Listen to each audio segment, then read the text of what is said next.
আসসালামু আলাইকুম প্রিয় শিক্ষার্থীবৃন্দ। তো তোমরা যারা আমার এডুকেশন 24 চ্যানেলটি এখনো সাবস্ক্রাইব করো নাই তারা অবশ্যই সাবস্ক্রাইব করে পাশে থাকবে।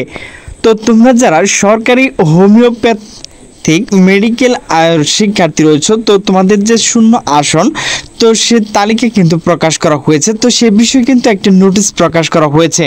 তো নোটিশটি প্রকাশ করা হয়েছে দ্য ডেইলি ক্যাম্পাস। তো নোটিশে বলা হয়েছে সরকারি হোমিওপ্যাথিক মেডিকেল আসন শূন্য অপেক্ষমান থেকে নির্বাচিতদের তালিকা প্রকাশ করা হয়েছে। তো নোটিশটি মূলত প্রকাশ করা হয়েছে 28শে জুলাই 2025 বিকাল 4:44।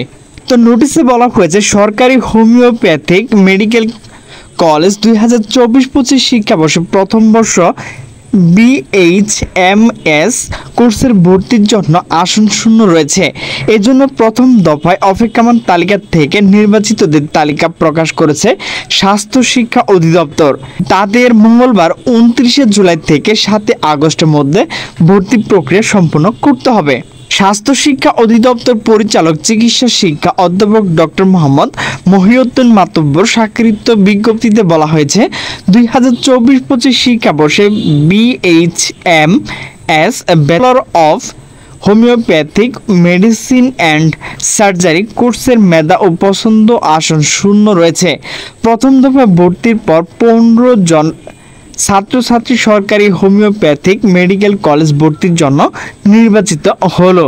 ভর্তির তারিখ 29শে জুলাই হতে 7 আগস্ট পর্যন্ত নির্ধারিত করা হয়েছে। নির্ধারিত ছাত্রছাত্রী সংশ্লিষ্ট কলেজের অধ্যক্ষের অফিসে ভর্তির ব্যাপারে যোগাযোগ করবেন।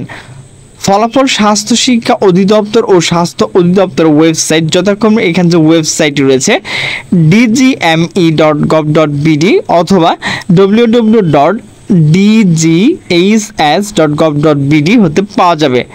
তো অধিদপ্তর প্রকাশিত ভর্তি বিজ্ঞপ্তির জন্য শর্তাবলী অপরিবর্তিত থাকবে। তো নির্বাচিত যে প্রার্থী তো তাদের কিন্তু লিঙ্ক আমি ডিসক্রিপশন দিয়ে রেখেছি। তো আপনারা যারা পেয়েছেন তাদের সেখান থেকে কিন্তু একটি মাত্র ক্লিক করে আপনাদের যে কাঙ্ক্ষিত ফল সেটি কিন্তু দেখতে পারবেন। প্রিয় শিক্ষার্থীবৃন্দ, আপনারা যারা সরকারি হোমিওপ্যাথিক ও মেডিকেল কলেজ শূন্য আসন অপেক্ষমান থেকে নির্বাচিত হয়েছেন, তো আপনাদের কিন্তু তালিকার লিস্ট আমি নিচে দিয়ে রেখেছি। তো সেখান থেকে আপনারা দেখে নেবেন। তো সকলে সুস্থ থাকবেন, ভালো থাকবেন। আল্লাহ হাফেজ।